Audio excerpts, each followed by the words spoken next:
لا حول ولا قوت الا باللہ. اے موسیٰ تم کہو لا حول ولا قوت الا باللہ. ٹھیک تو یہ کہو. تو انہوں نے کہا یہ وظیفہ کرو جس کا معنی یہ ہے کہ نہ کوئی حرکت ہے نہ کوئی قوت ہے مگر اللہ کی جو ہے مشیت سے. ٹھیک ہے. تو اگر تم یہ کہو گے تو آپ نے فرمایا یہ جنت کے خزانوں میں سے خزانہ ہے. لا حول ولا قوت الا باللہ جنت کے خزانوں میں سے ایک خزانہ. اب یہ بھی اللہ کا ذکر لیکن یہ بھی میں نے پہلے کہتے ہیں نا مخصوص کرتے ہیں. کب کرتے ہیں؟ کوئی بھی اللہ رحم کرے غلیظ چیز دیکھ لے تو یہ پڑھ. حالانکہ یہ وہ مخصوص نہیں, یہ تو عام ہے. جنت کے خزانوں میں سے خزانہ ہے, اس کو تو آپ کبھی بھی پڑھیے. کوئی حرکت نہیں ہے, مطلب میں کچھ بھی نہیں کر سکتا ہوں, نہ میں سوچ سکتا ہوں, نہ میری کوئی صلاحیت ہے, نہ میری کوئی قوت ہے, کچھ نہیں. اللہ آپ کبھی بھی کر سکتے, کوئی مخصوص. آپ مصیبت کے وقت بھی کر سکتے, نو ڈاؤٹ آپ کبھی بھی کر سکتے, لیکن ہم نے اس کو مخصوص کر دیا. اللہ تعالیٰ مکمل طور سے جانتا ہے کہ ان کے بندے کیا کرتے ہیں اور کب کرتے ہیں. پھر بھی اللہ رب العزت نے چونکہ انہیں ہم پر گواہ بنا دیا ہے, یہ آ کر اللہ کو رپورٹ دیتے ہیں. تو آئیے چند اعمال, میں یقیناً آج پورے وہ عمل نہیں رکھ سکوں گا جن اعمال کی وجہ سے یا بدولت فرشتے اترتے ہیں, لیکن انشاءاللہ ان میں سے کچھ اعمال ضرور رکھوں گا. اور جو عمل میں نے خاص چنے ہیں یہ وہ عمل ہے جو کرنے میں کوئی بہت محال نہیں ہے, مطلب بہت خطرناک والے عمل نہیں رکھ رہا ہوں کہ فرشتے فلاں کے لیے آ جائیں. یہ وہ اعمال ہے بہت چھوٹے ہیں. چھوٹے سے مراد ہماری مشقت کے اعتبار سے, اللہ کے نزدیک بہت بڑے اس لیے تو فرشتے اتر رہے ہیں, لیکن ہماری مشقت اور تکلیف کے اعتبار سے بہت چھوٹے ہیں, لیکن اللہ کے بعد بہت درجہ رکھتے ہیں. تبھی تو اللہ رب العزت ان کم مشقت والے اعمال پہ فرشتوں کو نازل کر دیتا ہے. تو میں نے چن کے چند اعمال آپ کے سامنے رکھوں گا, لیکن یقیناً یہ پورے اعمال نہیں ہیں. ان اعمالوں میں سے کچھ اعمال ہیں جن عمل کے کرنے سے, جن عملوں کے اور نیک عمل کے کرنے سے فرشتے اترتے ہیں, گواہ بنتے ہیں, دیکھتے ہیں, جو کہ برکت کا, رحمت کا, اللہ کی رضا کا اور انشاءاللہ عزیز سفارش کا ذریعہ بھی بنیں گے روز قیامت. ٹھیک ہے, برکت آئیں گی, رحمت آئیں گی, سفارش کریں گے. ٹھیک ہے, تو بہرحال آئیے وہ چند اعمال ہم دیکھتے ہیں. سب سے پہلا عمل جس عمل کے کرنے سے فرشتے نازل ہوتے ہیں, فرشتے آ جاتے ہیں, وہ عمل کیا ہے؟ ٹھیک, تو سب سے پہلا عمل یہ ہے جس کے کرنے سے انشاءاللہ اس فرشتے نازل ہوتے, وہ ہے کہ باوضو سونے سے فرشتے نازل ہوتے ہیں. سونے کو انسان جا رہا ہے, کیسے سونا ہے؟ وضو کے ساتھ سونا ہے. بہت مشقت کا کام نہیں, سوائے کسی کے پاس اگر پانی نہ ہو تو. ورنہ کوئی مشقت کا کام نہیں. انسان نے وضو کیا, اور آج کل تو الحمدللہ میں سمجھتا ہوں ہیٹر کے ساتھ ساتھ کولر بھی ہوتے ہیں حمام کے اندر, کی ٹھنڈا پانی بھی اگر گرمی زیادہ ہو تو, اور گرم پانی بھی اگر سردی زیادہ ہو تو مشقت کم ہوتی ہے. لیکن ہو سکتا ہے کبھی مشقت ہو یا پانی نہ ملے, تو انسان اگر وضو کر کے سوتا ہے اور اگر اس حدیث کے عمل کے مطابق اس سے تو فرشتے نازل ہوتے ہیں, تو پھر میں سمجھتا ہوں یہ بہت ہی جو ہے نیکی کا اور برکت کا باعث بنتے ہیں. چونکہ فرشتے ہر کسی کے لیے نہیں آتے, یہ بات یاد رکھیے, یہ بات بھی بہرحال یاد رکھیے, فرشتے ہر کسی کے لیے نہیں اترتے ہیں. جن سے رب راضی ہوتا ہے, آیت ہم دیکھ چکے, جن سے رب راضی ہوتا ہے انہی کے لیے اترتے ہیں. تو لہٰذا باوضو ہو کر جو شخص ہوتا ہے فرشتے اس کے لیے اترتے ہیں اور نازل ہوتے ہیں. صحیح الجامع کی روایت ہے, نبی اکرم صلی اللہ علیہ وسلم فرمایا, عبداللہ بن عباس رضی اللہ عنہما اس کے راوی فرماتے اور کہتے ہیں اللہ کے رسول صلی اللہ علیہ وسلم فرمایا اور کہا, ان جسموں کو پاک کرو, ان جسموں کو پاک کرو, صاف کرو, دھو, اس کا معنی ہے پاک کرو, اللہ تعالیٰ تمہیں پاکیزگی عطا فرمائیں گا. اگر جسموں کو پاک کرو گے تو اللہ پاکیزگی اعمال کے اعتبار سے, سوچ اور وچار کے اعتبار سے بھی انشاءاللہ عطا فرمائیں گے. اسلام میں پاکیزگی بڑی اہم چیز ہے, اور جب میں پاکیزگی کی بات کر رہا ہوں تو اپنے گھر کے حد تک کی پاکیزگی کی بات نہیں ہو رہی. پاکیزگی اپنے جسم کی, پاکیزگی جہاں ہم رہتے ہیں اس کی, پاکیزگی ہمارے محلوں کی, پاکیزگی جو ہمارے شہروں کی, اور پاکیزگی ہمارے ملکوں کی. ظاہر ہونا چاہیے کہ ہاں یہ مسلمان ہیں اور یہ پاک باز قوم ہے, اس لیے کہ ان کا دین انہیں ہر چیز میں صاف ستھرائی کا حکم دیتا ہے, اور اسلام اتنا پاکیزہ دین ہے. میں آپ کو کیا بتاؤں کہ نبی اکرم صلی اللہ علیہ وسلم جب کھانے کے لیے جاتے تو آپ ہاتھ کو دھویا کرتے, ہاتھ کو دھویا کرتے, مطلب کھانے سے پہلے ہاتھ دھونا یہ اتنا اہم عمل ہے. یہ میں اس لیے آپ کو رکھ رہا ہوں کہ دنیا کے اندر یونیسیف کی طرف سے یا ورلڈ ہیلتھ آرگنائز WHO کی طرف سے ایک دن دنیا بھر میں منایا جاتا ہے ہینڈ واشنگ ڈے, تاکہ لوگ عادی ہو ہاتھ دھو, چکے اکثر لوگ بغیر ہاتھ دھو کے کھانا کھاتے ہیں, اور اکثر بیماریوں کی وجہ سائنسی اعتبار سے بغیر ہاتھ دھو کے کھانا کھانا. تو ایک دن ہے پورا سال میں منایا جاتا ہے, صرف ہاتھ دھونا سکھایا جاتا ہے. ہمارے دین نے تو سکھا دیا کہ ہمارے ربی تو 5 وقت وضو کے علاوہ، غسل کے علاوہ کھانے سے پہلے ہاتھ دھوتے، اور صفائی پاکیزگی کا تو یہ معاملہ ہے، تو ان جسموں کو پاک کرو، اللہ تمہیں پاکیزگی عطا کرے۔ جو بندہ بھی طہارت کی حالت میں سوئے، یقیناً ایک فرشتہ اس کے ساتھ رات بسر کرتا ہے۔ جو انسان وضو کے ساتھ طہارت کے ساتھ سوئے تو اس کے لیے ایک فرشتہ رات بھر بسر کرتا ہے۔ جب بھی وہ شخص رات کی کسی وقت کروٹ لیتا ہے، ادھر سے ادھر یا ادھر سے ادھر ہوتا ہے، تو فرشتہ کہتا ہے اے اللہ اپنے بندے کو اس کو معاف فرما دے، یقیناً یہ وضو کر کے سویا تھا۔ سبحان اللہ، وضو کر کے سویا، رات میں کروٹ لے رہا ہے، آرام اس کو مل رہا ہے، ایک فرشتہ تعینات ہے، رات بھر دیکھ رہا ہے۔ جب بھی اس نے کروٹ بدلی وہ اللہ سے دعا کرتا ہے اللہ اس کی مغفرت کر دے، اس کو بخش دے، وجہ یہ وضو کر کے سویا تھا، تیرا پاکیزہ بنتا ہے۔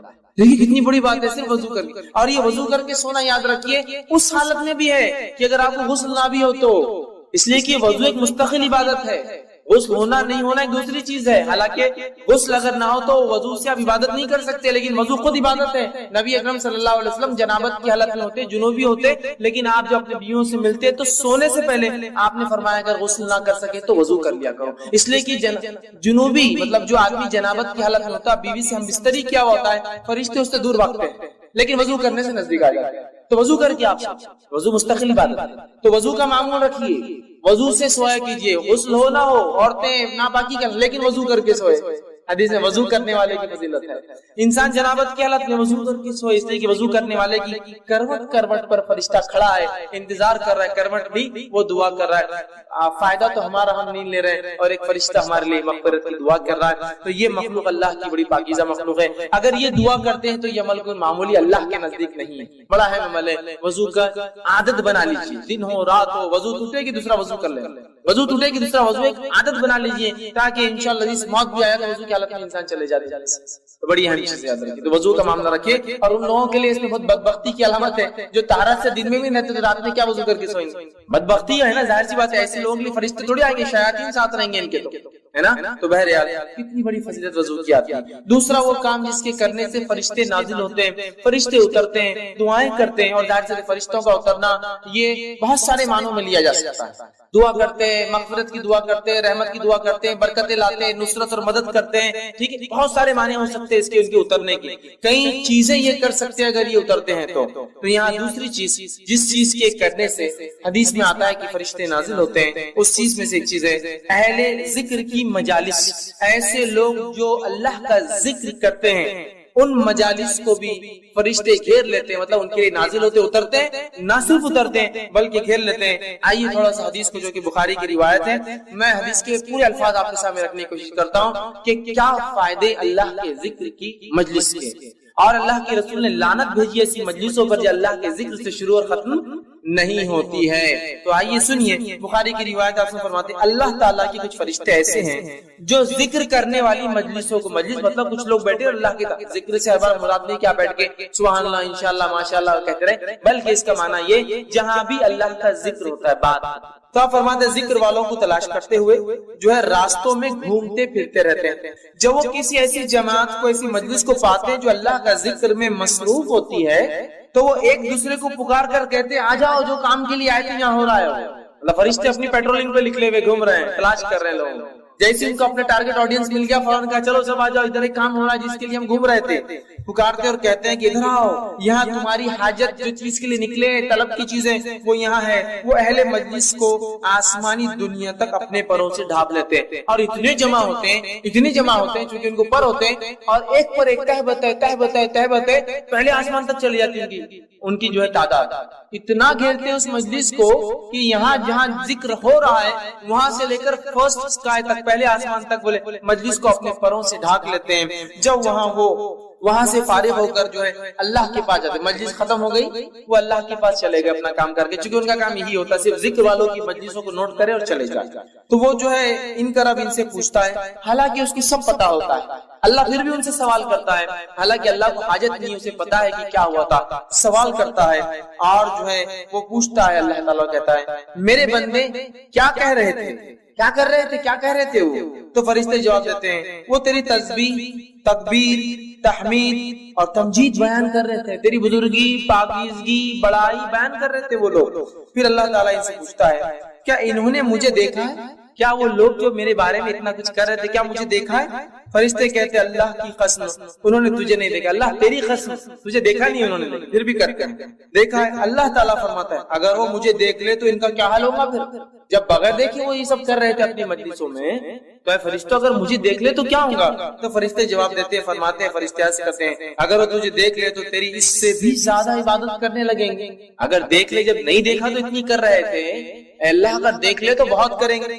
آگے یہ ہوتا ہے اس سے بھی زیادہ تیری بزرگی جو ہے اور اس کی جو بڑائی بیان کریں گے, پاکیزگی بیان کریں گے. تو اللہ تعالیٰ سوال کرتا ہے وہ کیا مانگ رہے تھے, کیا مانگ رہے تھے, ان کا سوال کیا تھا جو چیز مانگ رہے تھے؟ فرشتے فرماتے جواب دیتے ہیں وہ تجھ سے تیری جنت مانگ رہے تھے. انسان ظاہر سی بات ہے دنیا میں کوئی عمل کیوں کرتا ہے؟ جنت کا متلاشی طلبگار ہوتا ہے. تو وہ تجھ سے تیری جنت مانگ رہے تھے. اللہ تعالیٰ فرماتا ہے اور کہتا ہے کیا انہوں نے میری جنت دیکھی ہے جو مانگ رہے تھے مجھ سے؟ تو فرشتے کہتے ہیں اللہ تیری قسم انہوں نے جنت دیکھی نہیں ہے. اللہ فرماتے ہیں اگر دیکھ لے تو وہ کہتے ہیں اگر وہ جنت دیکھ لے تو کیا ہی حال ہوگا ان کا, مطلب اور بڑھ چڑھ کے کریں گے.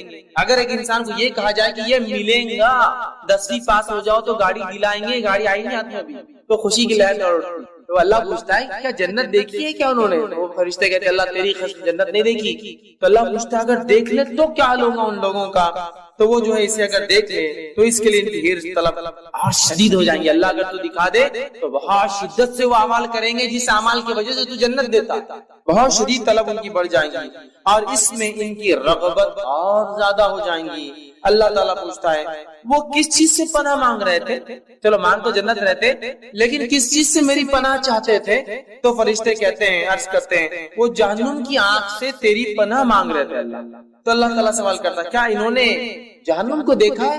تو فرشتے جواب دیتے ہیں فرماتے ہیں عرض کرتے ہیں تیری قسم اللہ انہوں نے جہنم کو ابھی دیکھا نہیں ہے. اللہ تعالیٰ فرماتا اگر دیکھ لے تو کیا حال ہوگا؟ تو فرشتے کہتے ہیں اگر دیکھ لے تو اس سے کہیں زیادہ اور بھاگیں گے اور دوڑیں گے, عمل کریں گے. جنت بھی دیکھیں گے تو بھاگیں گے, جہنم بھی دیکھیں گے تو نیکی کی طرف بھاگیں گے, گناہوں کو مطلب چھوڑ دیں گے, دوڑیں گے. فرمایا اللہ تعالیٰ سے فرماتا ہے بس میں تمہیں اس بات کا گواہ وٹنس بناتا.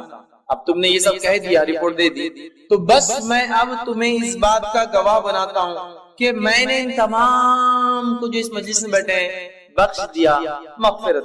صاحب فرماتے ہیں جو فرشتوں کا اللہ یہ کہتا ہے اس مجلس میں سے, فرشتوں کی مجلس میں گروپ میں سے ایک کہتا ہے, ایک فرشتہ سوال کرتا ہے اللہ آپ سب کو بخش دے رہے ہیں, تو سب کو معاف کر دے رہا ہے مجلس میں. حالانکہ اس مجلس میں کچھ ایسے بندے تھے جو ایسا جا رہے تھے, جاتے جاتے 2 منٹ آ کر بیٹھ گئے, مطلب تھوڑی دیر آ کر بیٹھ گئے. ان کی نیت بھی نہیں تھی, ان کا کوئی انٹینٹ نیت بھی نہیں تھی کہ اس مجلس میں خاص آئے اس کے لیے سفر کرے, بس ایسے گزر رہے تھے. کسی نے دیکھا مجلس چل رہی ہے, آئے مجلس میں بیٹھے, کچھ باتیں مجلس میں سن لی, ٹھیک ہے. تو اللہ رب العزت جواب دیتا ہے اس فرشتے کو جو سوال کرتا ہے ایک تو نیت سے نہیں آیا تھا, بس یوں ہی بیٹھ کر چلا گیا اور تو نے تو سب کو معاف کر دیا ساری مجلس میں. تو اللہ تعالیٰ جواب دیتا ہے اور فرماتا ہے یہ اللہ کو یاد کرنے والے ہم نشین ہیں کہ ان کے ساتھ بیٹھنے والے بھی محروم نہیں رہتے. اللہ کی مجلس, اس کا ذکر, اس کی بات اتنی اہم ہے کہ اللہ رب العزت فرماتا ہے ان میں خالی چلتے ہوئے بغیر نیت کے بیٹھنے والا بھی محروم نہیں رہتا ہے. اس لیے علماء لکھتے ہیں اچھے لوگوں کی صحبت بڑی اہم چیز ہے. یہاں اچھے اور نیک لوگ جمع تھے جس میں ایک انسان یوں ہی چلتے چلتے آ کر بیٹھ گیا تو اپنی مغفرت کروا کر نکل گیا وہاں سے. نیک لوگوں کی صحبت معمولی چیز نہیں ہے, ہمیں چاہیے کہ ہم نیک لوگوں کی صحبت اختیار کریں, اس لیے کہ صحبت بہت اثر انداز چیز ہوتی ہے. بہرحال تو اللہ کے ذکر کرنے والی مجلسوں کو فرشتے کے لیے نازل ہوتے ہیں. تیسری چیز قرآن پڑھتے وقت جو ہے سکینت لے کر فرشتے اترتے ہیں. تیسرا کام جسے کرنے سے فرشتے اترتے ہیں وہ کیا ہے؟ قرآن کا جو ہے قرآن کی تلاوت. صحیح مسلم کی روایت ہے, نبی اکرم صلی اللہ علیہ وسلم فرماتے ہیں کہتے ہیں ایک شخص سورہ کہف پڑھ رہا تھا اور اس کے یہاں جو ہے 2 لمبی رسیوں سے اس نے اپنا گھوڑا باندھ رکھا تھا. سو اس پر ایک بدلی آنے لگی. وہ جب سورہ کہف پڑھنے لگا تو ایک بدلی بادل آنے لگی اور وہ گھومنے لگی, مطلب وہ بادل جو ہے گھومنے لگی, وہ بدلی جو تھی گھومنے لگی اور قریب آنے لگی. جیسے جیسے وہ پڑھ رہا تھا ویسے قریب آ رہی تھی. اس کا گھوڑا اس کو دیکھ کر بدکنے لگا, ڈرنے لگا کہ کیا ہو رہا ہے. پھر جب صبح ہوئی تو وہ نبی اکرم صلی اللہ علیہ وسلم کے پاس آیا اور ذکر کیا اللہ کے رسول ایسا ایسا ہوا. تو آپ نے فرمایا یہ جو تسکین ہے جو قرآن کی برکت سے اتر رہی تھی, اور ایک روایت میں وہ فرشتے تھے جو سکینت کو لے کر تجھ پر اتر رہے تھے. تو قرآن کی تلاوت اور بالخصوص سورہ کہف کی تلاوت کرنے سے سکینت اترتی ہے, اور سکینت کو جو لاتے ہیں وہ ہوتے ہیں فرشتے. تو اگر کوئی انسان تلاوت قرآن کرتا ہے تو سکینت طاری ہوتی ہے. اللہ ہم پر رحم کرے.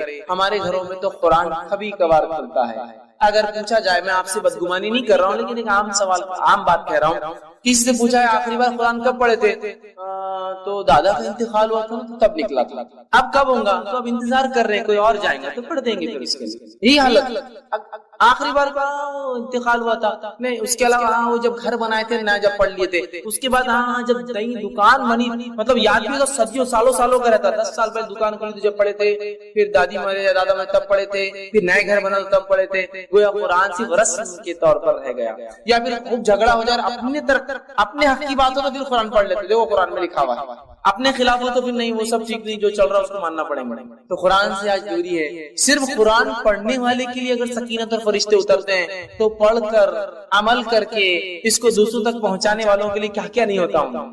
اگر سٹارٹنگ میں یہ حال ہے تو جب شروعات اس درجے کی ہے تو خاتمہ کس انداز کا ہوگا, یہ اندازہ لگا لیجیے. اسی طرح فرشتے جن لوگوں کے لیے اترتے ہیں ان میں سے ایک ہے مسجد میں قرآن پڑھنے اور پڑھانے والوں پر فرشتے نازل ہوتے ہیں. ایک تو قرآن پڑھنا عام, مسجد میں پڑھنا مطلب مسجد ایسی جگہ ہے جہاں اللہ کا ذکر کرنا چاہیے اور قرآن اس میں سب سے افضل ہے, یاد رکھیے بہت افضل ہے. تو لہٰذا مسجد میں اگر قرآن پڑھے اور پڑھائے, پڑھنے اور پڑھانے والوں کے لیے فرشتے نازل ہوتے ہیں. ابو ہریرہ رضی اللہ عنہ حدیث کے راوی فرماتے ہیں اور کہتے ہیں, یہ صحیح مسلم کی روایت ہے, جو شخص, میرا حدیث لمبی ہے اس کا خالی وہ ٹکڑا رکھتا ہوں, جب لوگ اللہ تعالیٰ کی کتاب پڑھنے اور پڑھانے کے لیے اللہ تعالیٰ کے گھروں میں سے کسی گھر میں جمع ہوتے ہیں تو ان پر اللہ تعالیٰ کی رحمت اترتی ہے جو انہیں ڈھانپ لیتی ہے.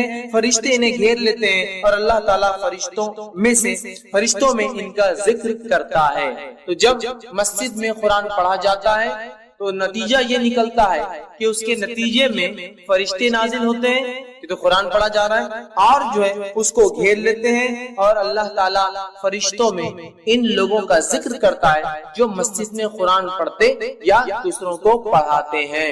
ٹھیک ہے, تو ہمیں ایک معمول بنانا چاہیے کہ اللہ کے گھروں میں اللہ کی کتاب پڑھی جائے, اور بالخصوص کیونکہ ہم لوگ عربی زبان نہیں جانتے, اس کا ضرور اہتمام ہو کہ ہمارے مسجدوں یا گھروں میں جب قرآن پڑھا جائے تو ترجمہ بھی ساتھ پڑھا جائے, اور ہو سکے تو ایک قدم اور آگے بڑھ کے تفسیر بھی ضرور پڑھی جائے. اس میں کھلے طور سے کہتا ہوں جو بہتر لگتا ہے پڑھیے آپ کے نزدیک, میں کوئی نام بھی نہیں لیتا ہوں, بس اللہ کی کتاب کو کھولیے, کیونکہ اللہ کی کتاب کی خصوصیت ہے. علامہ ابن تیمیہ رحمہ اللہ فرماتے ہیں کہ جب کوئی شخص قرآن کی غلط تفسیر کرتا ہے تو اگلی آیتیں فوراً اس کو رد کر دیتی ہیں. اس لیے ہمارا ایمان اور عقیدہ ہے کوئی اس کی غلط نہیں کر سکتا جب بھی پکڑا جاتا ہے, اور کہیں نہ کہیں لوگ نکل کر پھر صحیح چیز کی طرف آتے ہیں. میں کہتا ہوں پڑھیے تو صحیح, عادت تو ڈالیے نا, تم کون سی جماعت کے بل کون سا پڑھنا, ارے جو تم کو پسند ہے بھیا, میں بولتا بھی نہیں ہوں.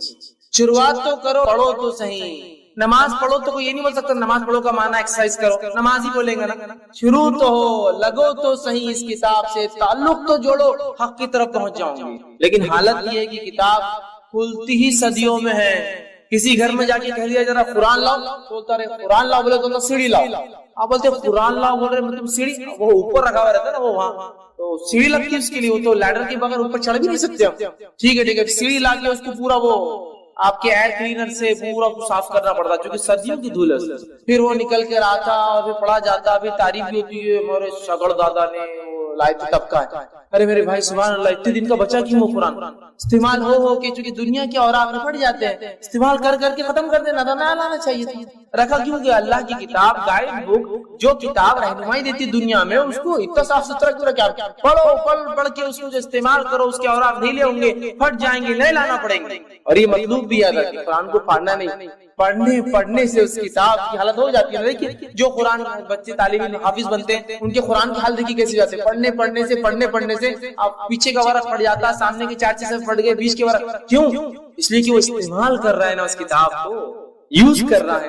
تو دنیاوی کاغذ تو خراب ہو جاتا ہے. تو ہماری تو یہ حالت ہے, پڑھنے پڑھانے کا نظم ضرور بانی. اسی طرح وہ عمل جس کے کرنے سے فرشتے نازل ہوتے ہیں, اس میں سے ایک عمل ہے سوتے وقت آیت الکرسی کا پڑھنا. اس سے فرشتے نازل ہوتے ہیں, اور اتنا سادہ, اتنا آسان, اتنا چھوٹا عمل ہے آیت الکرسی. 10 جملے اس میں, صرف آیت تو ایک ہی ہے لیکن جملے 10 ہے. 10 جملے ایک آیت, وہ بھی نہیں ہوتا سوتے وقت, ہے نا. اور ویسے بھی بہت سارے لوگوں کو ذکر کا موقع کہاں ملتا ہے, ٹی وی دیکھتے دیکھتے آنکھ بند ہوتی, ٹی وی چالو ہے, آوازیں چالو ہے, جب تک آواز آئے نہیں نیند بھی نہیں آتی. سائیکولوجیکل ڈسٹرب ہو گئے اس کو دیکھ دیکھ کر, اطمینان کھو بیٹھے ہیں, شور کے اندر نیند آتی. تو پھر وہ دیکھتے ہیں سوری کام اللہ کا ذکر, اور کیا ہے آیت الکرسی پڑھا کیجئے. صحیح بخاری کی روایت ابو ہریرہ رضی اللہ عنہ فرماتے ہیں, حدیث بہت لمبی ہے, اتنا وقت نہیں, کیونکہ بہت طویل حدیث ہے, آپ سب جانتے بھی اس روایت کو. ابو ہریرہ رضی اللہ عنہ فرماتے ہیں, میں جو ہے زکات کی کھجوروں پر مجھے تعینات کیا گیا تھا. رات میں ایک شخص آیا اور زکات کی کھجوریں جس جگہ بھر کر رکھی گئی تھی اس کنٹینر کو پکڑ کر چرانے لگا. میں نے جا کر پکڑا اور کہا کہ اب صبح اللہ کے رسول صلی اللہ علیہ وسلم کے پاس لے جاؤں گا. کھجور چرا رہے تھے, زکات کا مال چرا رہے تھے. تو کہا نہیں میرے بیوی بچے بہت بھوکے, میں کل نہیں آؤں گا, تم چھوڑ دو. کہا ٹھیک ہے اب کل نہیں آنا, چھوڑ دیتے, چونکہ رحم کھا کر کہ یار بیچارہ بھوکے بچے بھی, چل ٹھیک. صبح اٹھتے فجر میں کہتے اللہ کے رسول کر رہا تھا, ایک آدمی آیا تھا کھجور چرا رہا تھا. آپ نے کہا کیا ہوا؟ تو کہا وہ بولا بیوی بچے بھوکے تو میں نے لے جانے دیا. تو کہا ابو ہریرہ آج پھر آئیں گا. اللہ کے رسول نے تو کہا لیکن کہ نہیں آئیں گا, نے کہا آج آئیں گا. ابو ہریرہ رضی اللہ عنہ فرماتے اب تو میں مستعد تھا, چونکہ آپ سے میں نے بول دیے تھے اب آئیں گا تو بس آنے ہی والا. میں کھڑا تھا اور آیا وہ, پھر چرا تھا. پھر میں نے پکڑا, کہا آج تو گیا, اب تو لے جاؤں گا آپ سب کے سامنے اور صبح ذلیل کروں گا, چوری کر رہا تھا. تو کہا نہیں میرے بیوی بچے بھوکے تھے, میں پریشان تھا, اب کل نہیں آؤں, یہ وعدہ. کہا ٹھیک ہے چلے رحم کھا لیا. تیسرے دن پھر یہ ہوا, دوسرے دن آپ کے پاس فجر میں ملے, آپ نے فرمایا کیا ہوا رات؟ تو کہا اللہ کے رسول صلی اللہ علیہ وسلم آپ نے کہا تھا وہ آیا اور میں بالکل تعینات تھا, پھر کہاں ہے؟ تو کہا میں نے چھوڑ دیا رحم کھا کر. کیوں؟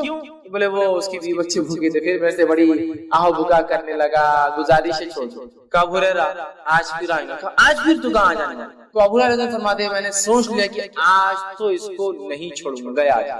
تیسرے دن پھر آیا, پکڑا, کہا آج کوئی ریکویسٹ نہیں, کوئی گزارش نہیں, کوئی بات نہیں چلنے والی, 2 دن سے تم آ رہے ہو. تیسرے دن آیا, کہا اب نہیں. تو کہا آج چھوڑ دو, اب نہیں آؤں گا.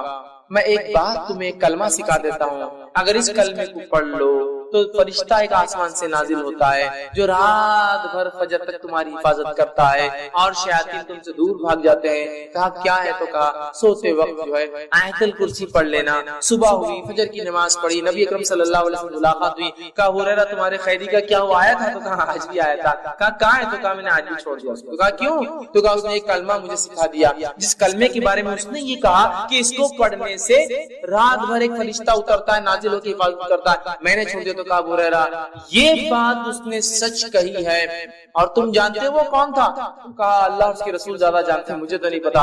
کہا وہ شیطان تھا, وہ ہمیشہ جھوٹ بولتا ہے لیکن یہ بات اس نے سچی بولی ہے, یہ بات یہ سچ بولا اس نے, باقی وہ جھوٹا ہے, بڑا شیطان تھا. تو دیکھیے آپ, شیطان دور ہو جاتا ہے آیت الکرسی پڑھنے سے, فرشتہ رات بھر حفاظت کرتا ہے. اب لوگ پریشان ہیں حفاظت کے لیے, مال کی, دولت کی, ہے نا, بہت ساری چیزوں کی.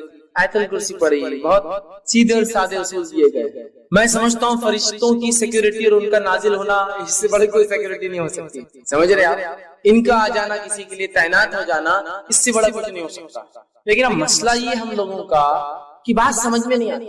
اب ایک سین تصور کیجیے کہ سمجھ لیجیے ایک شخص آپ کے سامنے آ رہا ہے اور اس کے پیچھے 2 پولیس والے چلتے ہوئے آ رہے ہیں. ملنے کی ہمت کرتے آپ, بہت بھاری آ رہی ہے, پولیس ساتھ چل رہی ہے, اس کو تو کوئی حد بھی نہیں لگا سکتا کہ پولیس والے ساتھ رہتے ہیں, سادے پولیس والے. اب پولیس والے جن کے پاس بندوقیں لگی ہوئی ہو, اس کا تو مقام بڑھ گیا نا, اسٹین گنس ہو اور بڑھ گئے, AK-47 لے کے اس کے پیچھے جا رہے, اور بڑھ گئے پولیس سے ہٹ کر ٹوپی صرف بدل جائے, ٹوپی کے بدلے کالا کپڑا ہو تو بہت خطرناک آدمی دکھ رہے. اتنی بڑی سیکورٹی, ٹوپی نہیں سر پہ, وہ سر پہ کفن باندھا ہوئی آدمی اس کے ساتھ گھوم رہا. کمانڈوز جو ہوتے ہیں وہ کفن باندھے ہیں نا, ان کا یہ مقصد ہے کہ اب جان بھی جائے تو کوئی مسئلہ نہیں. ٹوپی نہیں تو مطلب بہت بڑا آدمی دکھ رہا ہے, سمجھے نا, اندازہ ہوتا ہے. اب اندازہ لگائیے فرشتہ کھڑا ہے آپ کے لیے رات بھر. اللہ تعالیٰ کی ایک مخلوق جس کی طاقت, حیت, کیفیت, توانائی ایسی ہے کہ یہ روایت میں آتا کہ ایک فرشتہ جو خبر میں قرآن جو نہیں پڑھتا تھا اس کو جو سزا دینے پر متعین رہے گا،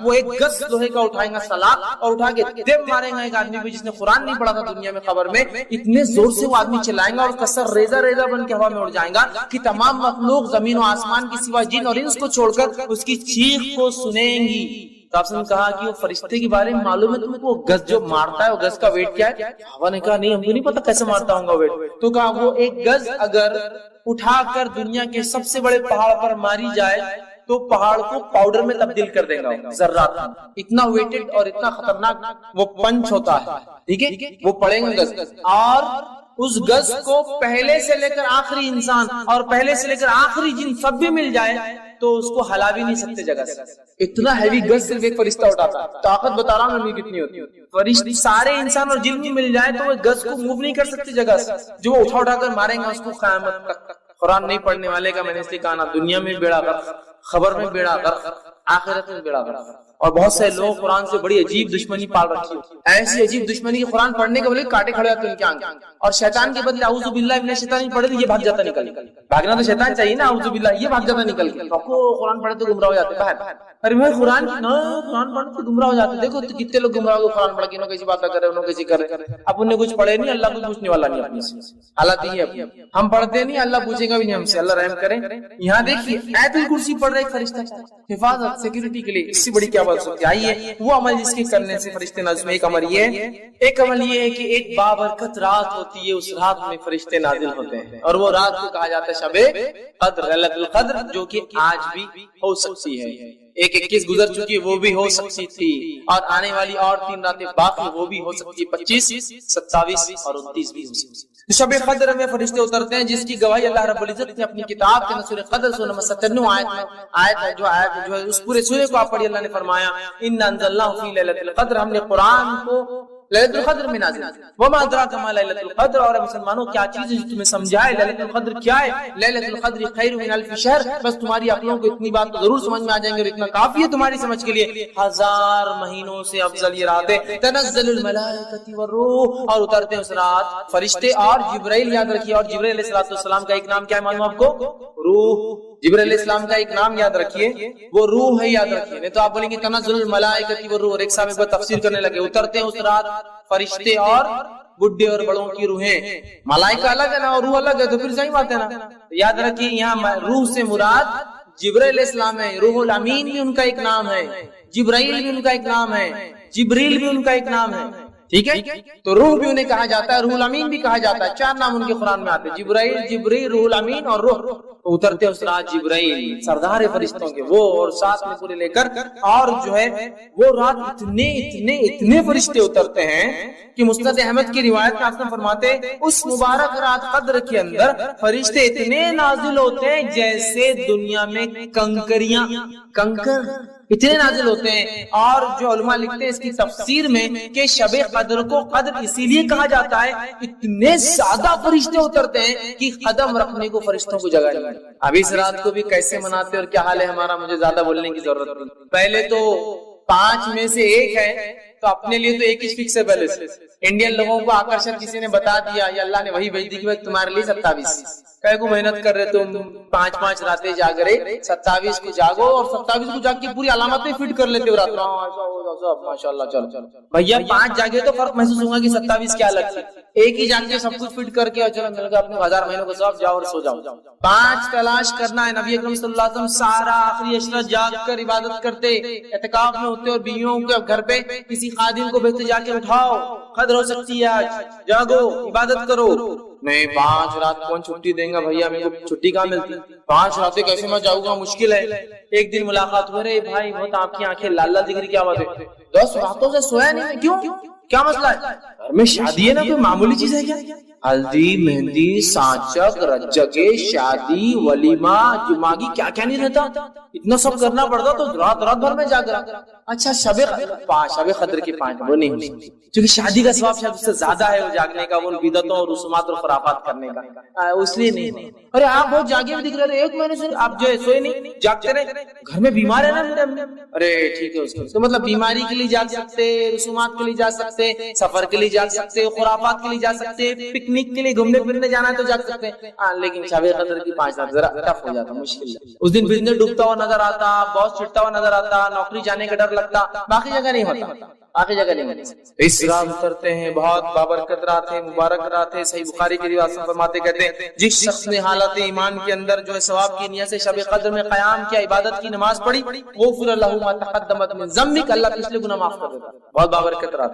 اسی طرح وہ عمل جن کے کرنے سے فرشتے نازل ہوتے ہیں, ایک عمل یہ ہے استقامت, جم جانا اپنے دین پر, اس سے بھی فرشتے نازل ہوتے ہیں. اللہ رب العزت سورہ فصیلت سورہ نمبر 41 آیت 30 میں فرماتا کہتا ہے ان الذين قالوا ربنا الله ثم استقاموا تتنزل عليهم الملائكة الا تخافوا ولا تحزنوا وابشروا بالجنة التي كنتم توعدون. اللہ فرماتا کہتا ہے بے شک جن لوگوں نے یہ کہا کہ ہمارا رب اللہ ہے اور تم مستقیم اور اس پر جم گئے, استقامت حاصل کری, تتنزل عليهم الملائكة تو ان کے اوپر اترتے ہیں فرشتے, اللہ تخافوا اور کہتے ہیں اگر خوف مت کھاؤ, وتحزنوا اور غم بھی مت کھاؤ, ڈرو بھی مت, خوف بھی مت کھاؤ, پریشان بھی مت ہو, وابشروا اور بشارتیں دیتے ہیں جنت کی جس کا تم سے وعدہ کیا جائے. کتنی بڑی بات ہے استقامت, دین پر جم جانے کا. اب استقامت تو بڑی دور کی بات ہے, دھکے دھکے پر ایمان آ رہا اور جا رہا. استقامت مطلب جم جانا, ڈٹ جانا. صحیح مسلم کی روایت ہے ایک صحابی اور کہ اللہ کے رسول صلی اللہ علیہ وسلم مجھے کوئی ایسی وصیت اور بات بتائیے جس کو میں مان لوں آپ کی کہ میں جو ہے یہ بات کو ہمیشہ کروں اور میں جو اس پر عمل کر رہا ہوں. تو آپ نے فرمایا قل آمنت باللہ, تو یہ کہہ کہ اللہ پر ایمان لا, ثم استقم, پھر جم جاؤ, اڑ جا اپنے دین پر اور اسلام پر کہ دنیا گئی تو گئی, نوکری گئی تو گئی, معاملات دنیا جو سمجھے, لوگ میرے بارے میں جو کہتے, اگر میرے دین نے کہا ہے ثم استقم, جم گیا میں اس کے اوپر, اب مجھے کوئی ہلا نہیں. یہ بڑی اہم چیز. ارے بھیا اتنی بڑی داڑھی رکھ لیا تم نے, داڑھی کو کسٹمر تھوڑی آئیں گے سٹاسٹ صاف. کسٹمر بولے تو بہت بڑا اس کا مقام رہتا نا. استقامت, جم جائیے, اس دن کو آپ سمجھتے ہیں, توکل کر لیجیے پھر اللہ پر, سب کچھ یہ کرنے والا. کوشش نہیں چھوڑنا ہے, لیکن ہاں میں یہ نہیں کر رہا ہوں کہ آپ کچھ نہیں گھر میں پڑے رہیے, کوشش کرتے رہیے. تو بہرحال استقامت جو اختیار کرتا ہے, فرشتے نازل ہو کے خوشخبریاں دیتے ہیں, غم مت کھاؤ, ڈرو مت, کچھ نہیں ہوتا, تسلی دیتے ہیں. جس کے ساتھ کیفیت حالات واقعہ تو وہ جانتا کیسی تسلی فرشتے. سکینت طاری ہو جاتی جب دنیا پریشان ہے, چونکہ اس کو فرشتے بشارت دے رہے ہیں, سکون طاری کر رہے ہیں. اسی طرح وہ عمل جس سے کرنے سے فرشتے نازل وہ ہے تہجد گزار, جو رات میں اٹھ کر نماز پڑھتا تہجد کی, اس کے لیے فرشتے اترتے ہیں. اور صحیح مسلم کی روایت ہے نبی کریم صلی اللہ علیہ وسلم نے کہا جسے خوف ہو کہ آخری شب میں وہ نہ اٹھ سکے تو وہ اول شب میں پڑھ لے, مطلب رات کی نماز جو اول شب میں پڑھ لے, جلدی پڑھ لے. اور جسے آرزو ہو کہ آخر شب میں اٹھے تو یہ تو افضل ہے, تو آخر شب میں اٹھ کر تہجد کی نماز پڑھے, اس لیے کہ آخر شب کی نماز ایسی ہے کہ اس میں فرشتے نازل ہوتے ہیں اور وہ افضل ہے. تو تہجد اول بھی پڑھی جاتی ہے, عشاء کے بعد پڑھی جا سکتی ہے, اور آخری وقت اس کا سحر کا آخری وقت ہے تب بھی پڑھی جا سکتی ہے, اور اگر آخری وقت میں پڑھو تو فرشتے حاضر ہوتے ہیں. دیکھیے تہجد جو شخص پڑھتا ہے فرشتے حاضر ہوتے ہیں. اسی طرح وہ عمل جس سے کرنے سے فرشتے اترتے ہیں, نازل ہوتے ہیں, فجر اور عصر کی نماز کو باجماعت پڑھنا, اس لیے کہ اس کے لیے فرشتے نازل ہوتے ہیں. روایت ابن خزیمہ کی, صحیح بخاری میں بھی یہ حدیث آتی ہے, نبی کریم صلی اللہ علیہ وسلم نے فرمایا کہ ہر روز فرشتے 2 شفٹ میں چینج ہوتے ہیں, ایک فجر اور ایک عصر, تو لہٰذا تم اس نمازوں کو بالکل نہ چھوڑو, اس لیے کہ جب فجر میں تم نماز پڑھتے ہوں گے شفٹ چینج ہوں گی, تو پھر رات کے فرشتے صبح کے فرشتوں سے کہیں گے اور پوچھیں گے کہ بھائی کیا ہوا, رات میں کیا بندے کی حال میں پایا, تو کہیں گے وہ تو نماز پڑھ رہا تھا فجر کی. پھر جب عصر میں آئیں گے پھر شفٹ چینج ہوں گی, تو تب وہ فرشتے پوچھیں گے شام کی اس کو کیسے حال میں پایا, تو کہیں گے وہ نماز پڑھ رہا تھا, چونکہ عصر اور فجر یاد ہے. تو جو یہ 2 نماز پڑھتے ہیں ان کے لیے فرشتے اترتے ہیں. اور جو ہے ابن خزیمہ کی روایت میں الفاظ اضافی یہ ہے کہ فرشتے کہتے ہیں الہی انہیں قیامت کے دن معاف فرما. جو لوگ فجر اور عصر پڑھتے ہیں فرشتے ان کے لیے کیا کہتے ہیں, اللہ ان کو معاف کر دے. اسی طرح وہ عمل جس سے کرنے سے فرشتے نازل ہوتے ہیں, اس میں عمل ہے جمعہ میں اول وقت میں مسجد میں پہنچنا. اس عمل سے فرشتے نازل ہوتے ہیں. جمعہ کے دن اول وقت سب سے پہلے مسجد میں آنا. صحیح بخاری کی روایت ہے, نبی اکرم صلی اللہ علیہ وسلم فرماتے ہیں کہ جمعہ کے دن جو ہے فرشتے مسجد کے دروازوں پر کھڑے ہو جاتے ہیں, مطلب اتر جاتے ہیں اور کھڑے ہو جاتے ہیں, اور ہر داخلہ کرنے والے کا نام رجسٹر کرتے لکھتے رہتے ہیں, یہ آیا یہ آیا. اور جو سب سے پہلی صف میں آتا ہے اس کو اونٹ قربان کرنے کا ثواب، صدقہ کرنے کا. جو دوسری صف میں آتا ہے اس کو جو ہے بیل قربان کرنے کا ثواب. جو تیسری صف میں آتا ہے اس کو بھیڑ بکری قربان کرنے کا ثواب. جو چوتھی صف میں بیٹھتا ہے اس کو مرغی صدقہ کرنے کا ثواب. جو پانچویں صف میں آتا ہے اس کو انڈا صدقہ کرنے کا ثواب. پھر جب خطیب خطبہ دینا شروع کر دیتا ہے تو فرشتے لکھنا چھوڑ کر خطیب کا خطبہ سننے کے لیے آ جاتے ہیں. تو گویا جمعہ کے دن فرشتے نازل ہوتے ہیں، جمعہ کی نماز کو اول صفوں میں آنے والوں کے لیے کھڑے ہوتے ہیں، خطیب کی خطبہ شروع ہونے تک لکھتے رہتے ہیں، خطبہ شروع ہونے کے بعد لکھنا بند کر کے آکے وہ کر لیتے ہیں. تو اپنے نام کو ہر جمعہ ضرور رجسٹرڈ کروائے، ہے نا، بولتے ہیں نا، اپنا نام ضرور لکھوائے یا آفس میں ضرور اندراج کروائے، برتھ سرٹیفکیٹ ڈیتھ سرٹیفکیٹ ضرور بنائے. تو میں کہوں ہر جمعہ ضرور جلدی آ کے نام اندراج کروائے. اس لیے حدیث میں 3 جمعہ کوئی نہ آئے تو اللہ اس کے دل پہ مہر لگا دیتا ہے کہ 3 جمعہ تک رجسٹریشن ہی نہیں ہوا اس کا مسجد کے اندر. رشتے لکھتے ہیں، نوٹ کر رہے ہیں. جمعہ میں آنا ہے اور خطبہ شروع ہونے سے پہلے ہمارے پاس بہت سارے لوگ مسجد کے سامنے بھی آگے تو پیچھے بڑے آتے ہیں. خطبہ ختم ہوگا نا جب پڑھیں گے تب بھاگتے آگے پیچھے کھڑے جانے کا. وہ لمبا خطبہ دیتے یار، وہ ہوتا میرے کو جمتا نہیں، میرے کو فلاں ہوتا. خطبہ خطیب نے شروع کیا منبر پہ، فرشتوں نے نام لکھنا بند کر دیا. اسی طرح وہ عمل جس سے کرنے سے فرشتے اترتے وہ یہ جنگل میں بیابان میں جب اکیلے ہو کوئی نہ ہو تو کیا کرے، اذان دے، اقامت دے اور نماز پڑھے.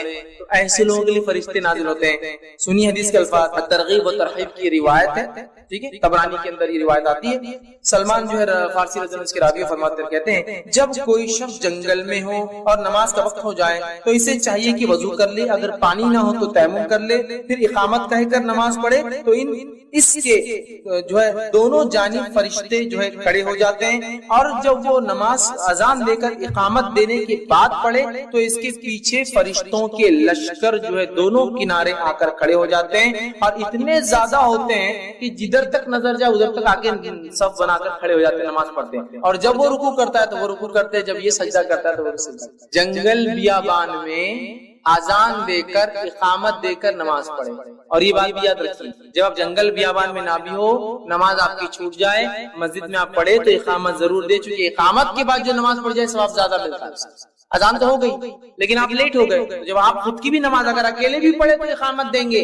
حدیث میں کیا ہے، اکیلا ہے اذان بھی دے اقامت بھی دے. اور اگر اقامت دے کر نماز پڑھتا ہے تو فرشتے 2 کھڑے ہوتے پیچھے. اذان دے کر اقامت دے کر نماز پڑھتا ہے تو پیچھے بھی کھڑے ہو کر جتنی نظر وہاں تک کھڑے ہو جاتے.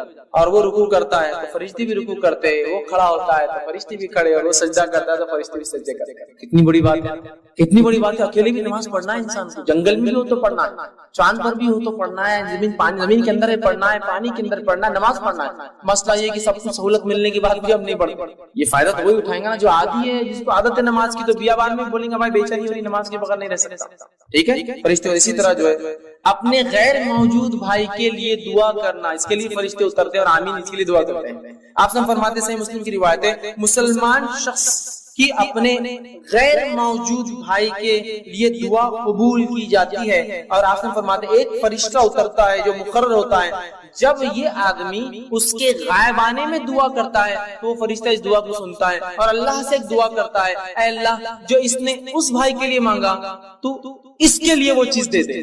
سبحان اللہ. دوسرے کے لیے دعا کرو، اپنے لیے دعا فرشتے سے قبول کرواؤ یا کرواؤ. میں دعا کر رہا ہوں اپنے بھائی کے لیے اور میرے لیے فرشتہ دعا کر رہا ہے، اللہ جو اس نے اس کے لیے مانگا تو اس کو دے دے، جو اس نے اس کے لیے مانگا تو اس کو دے. اے اللہ میرا یہ بھائی بڑا غریب دکھ رہا ہے، اس کے حالات کو درست کر دے. فرشتہ بولتا ہے اللہ اس کی حالت کو درست کر دے، اس کے مالی حالت کو درست کر دے. اے اللہ وہ بڑا بیمار انسان دکھ رہا ہے، غائبانہ، لیکن یہ بولنے والا نہیں کہ میں نے تمہارے لیے دعا کیا، غائبانہ خاموش، بولنا نہیں. اور میں کہتا ہوں نا دعاؤں کو ایسا معمول بنا لے، اپنا ایسا معمول بنا لے، فری ہوتی ہیں، بس الفاظ نکالنا منہ سے، الفاظ اس کو بھی نہیں ہوتا. دعاؤں کا تو بڑا مسئلہ ہے بھیا، کہاں دعائیں کرتے ہیں. اور اگر کوئی دعائیں دے تو ویسے ہوتا ہے اتنے بڈھے ہو گئے تو پورے داڑھی میں بال ابھی بھی کالے اور دعائیں دے رہے تھے. ہم کو شرم آ رہی تمہاری دعاؤں کو سن سن کے. ہم دعاؤں کے چلن نہیں نا، چلن ہی نہیں. اور ہمارے پاس ہندوستان میں تو وہ حال ہے دعاؤں کا کہ کوئی دعائیں دے دے اور دعا دینے کو لوگ ڈرتے بھی ہے کہ جو دعا دیے تو بڈھے ہو جاتے، اور یہاں بڈھا تو کوئی ہوتا نہیں، سب جوان مرتے ہمارے پاس. کون بڈھا کے بڈھے دکھتے کیا آپ کو؟ آج دکھتے 90 سال ہے لیکن بال ہوتے تو پتا نہیں چلتا کہ 90 سال کے. ابھی تو میں جوان ہوں، غذا وزا مار کے بالکل بہترین، بڈھا ہوا ہی نہیں بیچارہ، دعائیں کیسے دے؟ ایک مرتبہ ایک صاحب تھے، انہوں نے ایک شخص کو دعائیں دی، جو دعائیں دی تو بھاگ گیا۔ میں نے کہا تمہیں وہ آدمی دعائیں دے رہا تم بھاگ گئے؟ تو نہیں، بولے اتنا سا بچہ دعا دے رہا ہے، شرم آ رہی تھی سننے۔ دعاؤں کے چلن نہیں، عام کر دیجئے دعاؤں، عادی ہو جائیے دعاؤں۔ اگر دعاؤں کا معمول دیکھنا ہے تو عرب کو دیکھیے، بات ہے اس کی کہ میں آیا ہوں یہ کام کے لیے، اس سے پہلے 10 دعائیں اور جاتے وقت 10 دعائیں اور کام تھا اس کو، خالی میں یہ کام کے لیے آیا ہوں۔ جو لوگ گلف کنٹریز میں گئے ہوں گے آپ دیکھیے، ہوا بھرانے کے لیے آپ کہیں جائیے، وہ 2-4 دعائیں دیں گا، جو بھرنے والا کروں گا تو جاتے وقت 2-4 دعائیں اور کام کیا تھا ہوا بھرو بولنا آپ کو۔ عادی ہے وہ دعا، عادی بن جائیے تبھی تو نکلیں گی نا غائبانہ اپنے بھائی کے لیے دعا، جب سامنے نکلیں گی تو پیچھے بھی نکلیں گے۔ عادت بنائیے دعائیں دینے، خوب دعائیں دیجیے، عربی ضرور نہیں، آپ اردو بولو نا، اللہ اچھا رکھو، اللہ سے، یہ تو بول سکتے ہیں نا، چلو عربی نہیں آتی یہ تو بول سکتے ہیں، کیا مسئلہ؟ اتنے الفاظ نہیں، وہ بھی گھستی زبان ہماری بولنے کے لیے۔ غائبانہ دعا کی فضیلت تو آپ دیکھیے، آپ اس کے لیے اتنی بڑی بات، دعاؤں کا معمول ہر جگہ، دعاؤں کا معمول عادی بنا لیجیے، دعائیں نکل، ایمبولینس جا رہی ہے سامنے سے، کوئی نہ کوئی ہے خطرے میں ہے، اے اللہ اس کو شفا اور صحت دے، ورنہ چل گیا تو کیا کریں گے؟ ایمرجنسی میں دکھ رہا نا، ایمبولینس میں جا رہا، نکلنا چاہیے دعا دعا، غائبانہ دعا ہوں گی اس کے لیے، آپ نہیں پتا کون ہے بیچارہ، تو دعاؤں کے عادی ہوں گے تو جب ایمبولینس دعا نکلی، دعائیں کا مسئلہ ہے نا بڑا، دعائیں دیجیے، کثرت سے دیجیے، غائبانہ دیجیے، فائدہ اٹھائیے، فرشتہ اترتا ہے، سنتا ہے، آمین کہتا ہے اور اللہ سے کہتا ہے اللہ اس کو وہ دے جو اس نے اپنے بھائی کے لیے مانگا۔ بہت بڑی بات ہے، یاد رکھیے بہت بڑی بات ہے فرشتوں کا ہمارے لیے دعا کرنا، وہ عمل جسے کرنے سے فرشتے نازل ہوتے ہیں، دعائیں کرتے ہیں، اس میں سے ایک عمل یہ اللہ کے لیے کسی بھائی سے ملاقات کے لیے جانا، اللہ کے لیے کسی بھائی سے ملاقات کے لیے جانا۔ صحیح مسلم کی روایت ہے، آپ سے فرماتے اور کہتے ہیں ایک آدمی دوسری بستی کی طرف جانے لگا اپنے ایک دینی بھائی سے، مسلمان بھائی سے ملنے کے لیے، تو اللہ تعالیٰ نے راستے میں ایک فرشتے کو تعینات کر دیا، اس کی آزمائش کے لیے، سے پوچھنے کے لیے کر دیا۔ جب وہ اس فرشتے کے پاس پہنچا تو اس فرشتے نے پوچھا کہاں جا رہے ہو؟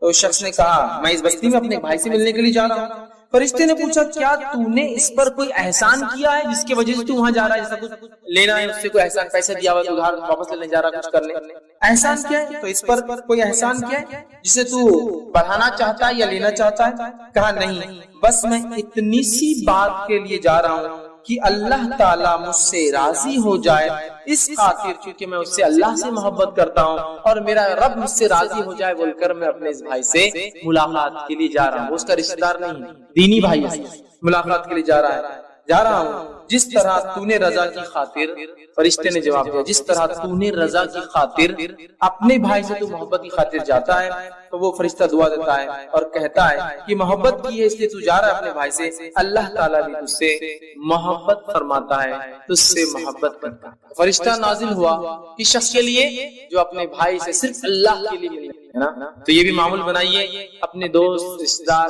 دار تو اور زیادہ حقدار ہے، لیکن ایسے لوگ جو دینی اعتبار سے ہے ملاقات کیجیے ان سے جا کر، یہ بڑا افضل عمل ہے۔ اللہ کے فرشتے نازل ہوتے ہیں ایسے لوگوں کے لیے، دعائیں کرتے اور اللہ محبت کرنا شروع کر دیتا ہے، ٹھیک ہے۔ اسی طرح جو ہے وہ شخص جس کے لیے فرشتے نازل ہوتے ہیں ان میں سے ایک ہے لوگ اس سے رشتہ توڑے اور وہ ان سے رشتہ جوڑے رکھے، لوگ اس سے رشتہ توڑے اور وہ ان سے رشتہ جوڑے رکھے، ایسے لوگوں کے لیے بھی فرشتے نازل ہوتے ہیں۔ صحیح مسلم کی روایت ہے، ابو ہریرہ رضی اللہ عنہ فرماتے ہیں کہتے ہیں کہ اللہ کے رسول صلی اللہ علیہ وسلم نے کہا کہ آپ کے پاس ایک شخص آیا اور اس نے کہا اللہ کے رسول میرے کچھ رشتہ دار ہیں کہ میں ان سے تعلق جوڑتا ہوں اور مجھ سے تعلق توڑتے ہیں، میں ان سے حسن سلوک کرتا ہوں وہ میرے ساتھ برا سلوک کرتے ہیں، میں ان کے ساتھ تحمل اور بردباری مطلب معاف کرتا ہوں، درگزر کرتا ہوں، ظاہر کرتا ہوں اور وہ میرے ساتھ نادانی سے پیش آتے ہیں۔ آپ نے فرمایا اگر ایسا ہی ہے جیسا تو بتا رہا ہے کہ وہ ایسا کرتے ہیں تیرے ساتھ، تیری اس کی بات کہتا ہے تو گویا ان کے منہ میں تو راکھ ڈالتا ہے، گرم راکھ، تیرا یہ اتنا اچھا عمل ان کے منہ میں تو انگار ڈال رہا ہے اس عمل کی وجہ سے، مطلب وہ توڑتے ہیں تو نہیں توڑتا۔ پھر فرمایا ان کے مقابلے میں تیرے ساتھ ہمیشہ اللہ کی طرف سے ایک مددگار رہے گا جب تک تو اس عمل پہ باقی رہے۔ کب تک ایک مددگار اللہ کی طرف سے تیرے ساتھ رہے گا؟ جب تک وہ رشتہ توڑے اور تو جوڑتے رہے، ایک فرشتہ تیرے ساتھ ہمیشہ مددگار بن کر رہے گا، سیکیورٹی فرشتہ ہے آپ کے ساتھ۔ بڑی اہم بات ہے، بہت اہم چیز یاد رکھیں۔ علی بن ابی طالب رضی اللہ عنہ کو ایک بار کہا گیا کہ آپ خلیفہ ہیں، پروٹیکشن لے لیجیے، حفاظت کے لیے کچھ لوگ رکھتے ہیں، تو کہا اللہ نے فرشتے تعینات کر رکھے ہیں، جب تک وہ رہیں گے کوئی مجھے نقصان نہیں پہنچا سکتا، جب اللہ انہیں ہٹنے کا دے دے گا تو کوئی مجھے بچا نہیں سکتا۔ تو کوئی زیادہ فائدہ ہونے والا نہیں ہے، حفاظت دستے کتنی اہم بات ہے، یہ بڑی اہم بات ہے۔ اسی طرح مریض کی عیادت کو جانے سے فرشتے نازل ہوتے ہیں، مریض کی عیادت، بیمار۔ مسند احمد کی روایت ہے جو آپ سے فرماتے ہیں جب کوئی مسلمان دن کے کسی گھڑی میں اپنے بھائی کی عیادت کرے تو اللہ تعالیٰ کے 70,000 فرشتے اللہ بھیجتا ہے۔ کتنے فرشتے بھیجتا ہے؟ 70,000 70,000 فرشتے بھیجتا ہے، اور وہ فرشتے اگر دن میں جاتا ہے تو شام تک دعائیں مغفرت کرتے ہیں، اور اگر شام میں جاتا ہے تو صبح تک دعائیں مغفرت کرتے ہیں۔ کس شخص کے لیے؟ جو بیمار کی عیادت کرنے جاتا ہے۔ اللہ تعالیٰ اس کی ہمیں توفیق دے، بیمار کی عیادت